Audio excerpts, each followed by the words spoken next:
Good morning, students. So we are doing chapter first, geography as a discipline. In this, we have discussed about the what is geography and some other points related relationship of geography with other subject also. So now we will discuss in detail about the relationship of geography with science and social science. So first, it is given physical geography and natural science. What is the relationship of physical geography and natural science? We have divided the geography into two parts, physical geography and human geography. When we are discussing about the land and earth, then we are using physical geography, and when we discuss about the human beings, that is called human geography. So what is the relationship of physical geography and natural science, that we will discuss now. All the branches of physical geography have connection with natural science. How it is connected, that it is given here. Physical geography is linked with geology. Geology, it is also a scientific study of earth. We are studying earth in geography, but in scientific way when we study the geography earth, then it is called geology. जब science के अंदर हम इसको discuss करते हैं तो ये science में जियोलॉजी है. हम अदर एक सब्जेक्ट के तौर पे डिस्कस करते हैं अलग, तो वो ज्योग्राफी में है. मीटियोलॉजी, मीटियोलॉजी का मतलब होता है मौसम से रिलेटेड जो आपका है, वेदर कास्ट फॉर्मेशंस है, that we are also doing in science also and in geography also. Hydrology, hydrology related to the water, oceans and all these. Pedology related to soil. So these all things we are discussing in geography. Then next is given geomorphology. Geomorphology, when we discuss about the landforms of the earth, those are the landforms on the earth. जैसे आपका mountain है, plane है, plateau है, desert है, इनके बारे में हम डिस्कस करते हैं, तो उसको हम बोलते हैं geomorphology. Climatology related to climate, where that we are discussing. Oceanography related to ocean. So these are the part of all these are related to the geography. So it means it is also related to the natural science. Biogeography is closely related to the,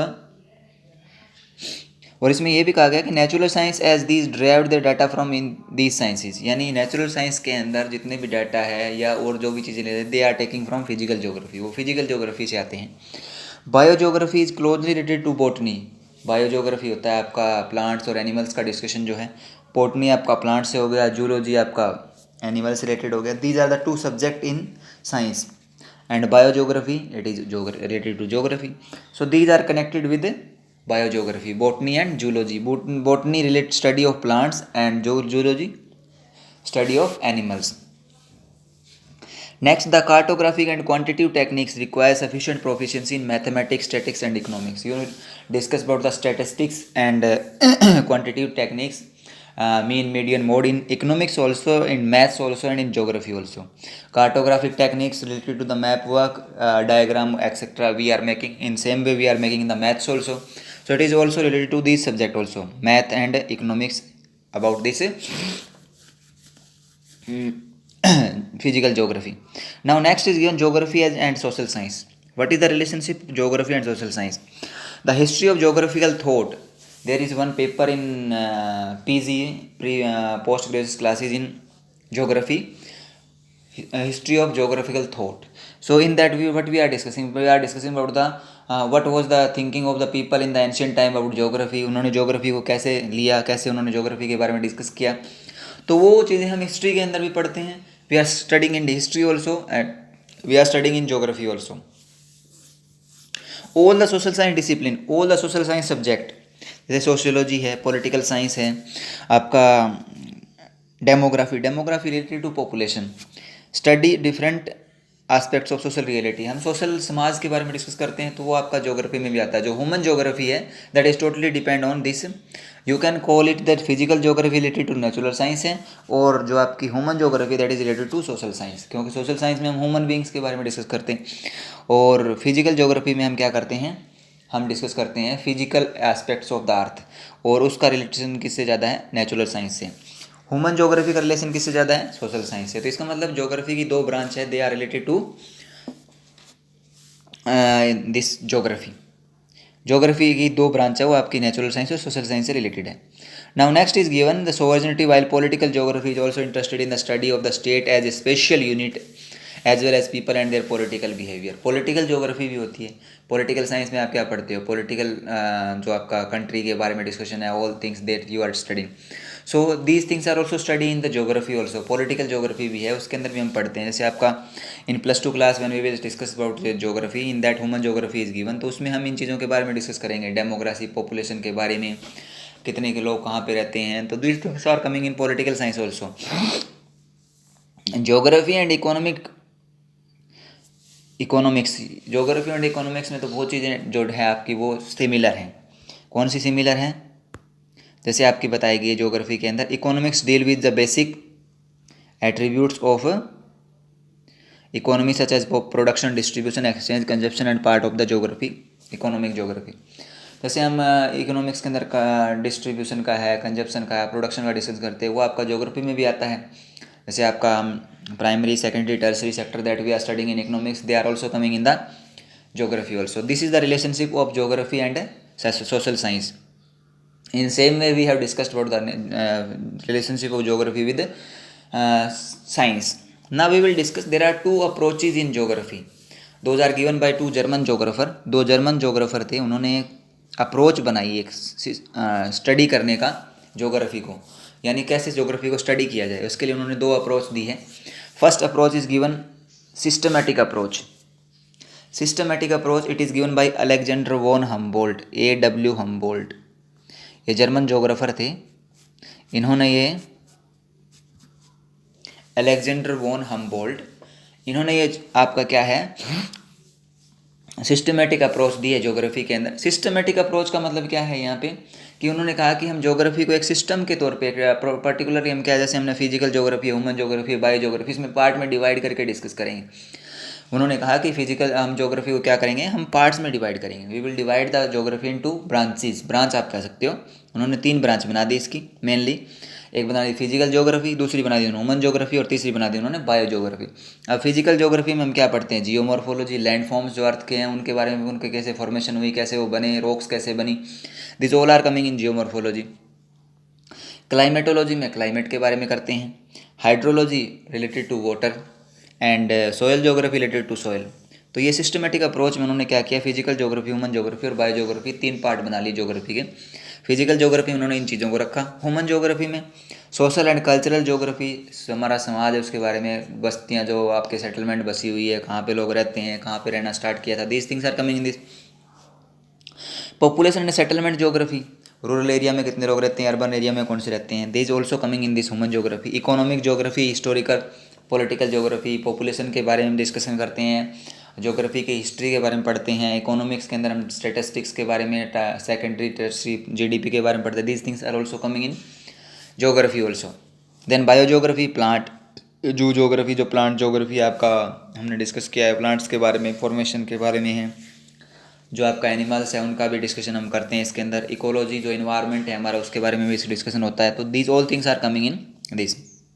So this approach is given by Alexander von Humboldt and his name of this approach is systematic approach. So he has made a system, एक systematic way उन्होंने बनाया कि किस प्रकार हमें geography को discuss करना है। तो इसके लिए उन्होंने 3 पार्ट इसके मेन बना रखे हैं, फिजिकल ज्योग्राफी, ह्यूमन ज्योग्राफी और बायो ज्योग्राफी, जो हमने अभी डिस्कस की है।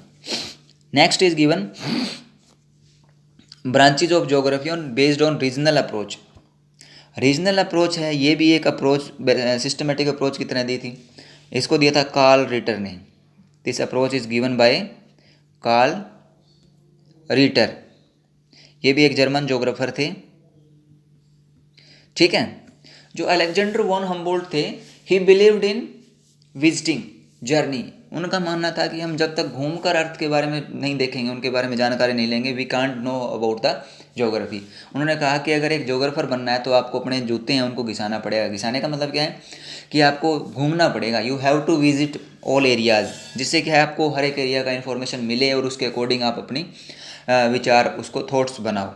बट कार्ल रिटर थे, उनका मानना था कि घूमने की ज़रूरत नहीं है। अगर ह्यूमन बीइंग में कैपेसिटी है, कैपेबिलिटी है, तो बैठकर भी एक जगह पे चेयर, ज्योग्राफी ऑफ चेयर आपका इसको इनको कहा जाता है कि ज्योग्राफर ऑफ चेयर, यानी इन्होंने चेयर पे एक जगह पे बैठ के ही सारा कुछ डिस्कस कर प्लानिंग कर दी थी, ना कि उन्होंने हम्बोल्ट की तरह घूमा था। ये इन्होंने हम्बोल्ट की तरह विजिट नहीं की थी जितनी हम्बोल्ट ने की थी। कार्ल रिटर ने क्या किया है, उन्होंने रीजनल अप्रोच दी है। रीजनल का मतलब उनका क्या होता है, एरिया वाइज। उन्होंने तो सिस्टमेटिक वे में पूरी ज्योग्राफी को डिवाइड किया, इन्होंने कहा कि we will divide the geography in regions, area wise discuss करेंगे, क्योंकि हर एक एरिया का अलग अलग क्या है आपका डिस्कशन है, अलग अलग एरिया है, कोई रूरल एरिया है, कोई अर्बन एरिया है, कोई टाउन है, तो उनके अकॉर्डिंग उन्होंने क्या किया है उसको डिस्कस किया है। तो ये अप्रोच किसने दी है? कार्ल रिटर ने। बोथ आर जर्मन जोग्राफर, दोनों ही जर्मन जोग्राफर है और एक ही टाइम के दोनों, बोथ आर सेम टाइम, उसी टाइम जर्मन ये आपके अलेक्जेंडर बोन हमबोल्ट थे और इसी टाइम क्या थे आपके कार्ल रिटर थे। तो इसके अंदर जो रीजनल अप्रोच दी उसके अंदर बताया गया रीजनल स्टडीज़, एरिया स्टडीज़। इसमें रीजनल स्टडीज़ का मतलब क्या है कि जो एरिया वाइज है हर एक एरिया का अलग अलग डिस्कशन करना, और उनके लिए जो डिस्कशन किया उसमें फिर जो प्रॉब्लम्स आई है उनके डिस्कशन करने के बाद में कि इस एरिया में ये चीज़ों की रिक्वायरमेंट है या इन एरिया में ये चीज़ें, ये क्लाइमेट ऐसा है या कैसे, उसके बारे में प्लानिंग करना, ये भी क्या है आपका रीजनल अप्रोच में आता है। तो रीजनल प्लानिंग हो गया, रूरल प्लानिंग हो गया, टाउन प्लानिंग हो गया, अर्बन प्लानिंग हो गया, ये भी ज्योग्राफी का ही पार्ट है। रीजनल डेवलपमेंट है, रीजनल एनालिसिस है, रीजनल एरिया का डेवलपमेंट कैसे करना है, उसका एनालिसिस कैसे करना है, वो भी इसमें रीजनल अप्रोच में आता है। There are two aspects which are common to every discipline, जो दोनों में ही है आपके, सिस्टमेटिक में भी है और इसमें भी है। फिलोसफी के बारे में डिस्कस करते हैं। फिलोसफी होता है थॉट्स, विचार, जो आपके ज्योग्राफी में भी है और आपके अदर सब्जेक्ट में फिलोसफी में भी है। ज्योग्राफिकल थॉट है, लैंड एंड ह्यूमन इंटरेक्शन है, मेथड्स एंड टेक्निक्स है, कार्टोग्राफी, कार्टोग्राफी होता है map, technique of map making, quantitative जो आपका मैथ में स्टेटिस्टिक्स होता है, मीन मीडियन मोड, वो आता है इसके अंदर। फील्ड सर्वे, ज्योग्राफी में हम क्या करते हैं सर्वे भी करते हैं कि कौन सा एरिया कहाँ पे, उसके बारे में पूरी इन्फॉर्मेशन लेते हैं उसका। तो ये आपकी सारी चीज़ें क्या आती है इसके अंदर रीजनल अप्रोच में आती हैं। Now next is given physical geography and importance, यानी फिजिकल ज्योग्राफी उसकी हमारे लिए इंपॉर्टेंस क्या है, हम फिजिकल ज्योग्राफी क्यों पढ़ते हैं, इसका मेन कारण क्या है हमारे लिए। So first is given physical geography include the study of lithosphere. Lithosphere means related to land, यानी जो हमारी अर्थ का ऊपर का पार्ट है उसको हम क्या बोलते हैं लिथोस्फीयर। उसके लिए हम ज्योग्राफी, फिजिकल ज्योग्राफी पढ़ते हैं। उसमें हम पढ़ते क्या हैं, लैंड फॉर्म्स के बारे में, ड्रेनेज जो आपका रिवर सिस्टम है उसके बारे में, relief surface of the earth कैसा है, वहाँ पे माउंटेन, प्लेन, प्लेट्यू, आपका आइलैंड क्या है उसके बारे में डिस्कस करते हैं। एटमॉस्फेयर भी फिजिकल ज्योग्राफी का पार्ट है। एटमॉस्फेयर में हम क्या करते हैं, कंपोजिशन क्या है, एटमॉस्फेयर में कौन कौन सी गैसेज हैं, उसका स्ट्रक्चर क्या है, यानी लेयर्स हम डिस्कस करते हैं। ट्रोपोस्फियर, स्ट्रेटोस्फियर, इनके बारे में। वेदर और क्लाइमेट में क्या क्या डिफरेंस आता है उसके बारे में डिस्कस करते हैं। Temperature, pressure, wind, precipitation, in these about all these things we have discussed. Hydrosphere ocean के बारे में आपका है, सी के बारे में है, लेक के बारे में है, और इधर अदर फीचर्स जो वाटर से हैं उनके बारे में पढ़ते हैं। बायोस्फीयर, प्लांट्स और एनिमल्स के बारे में जो हम डिस्कस करते हैं। तो ये all these are part of this physical geography. तो इसका इंपॉर्टेंस हमारे लिए है because these all things are on this earth and we are living on this earth, so we have to know about these things. So that's why it is the importance of physical geography. So we have discussed and we have completed this chapter. Now you will read this chapter in your book and listen this video also, and after this we will discuss the question answer. Thank you, have a nice day.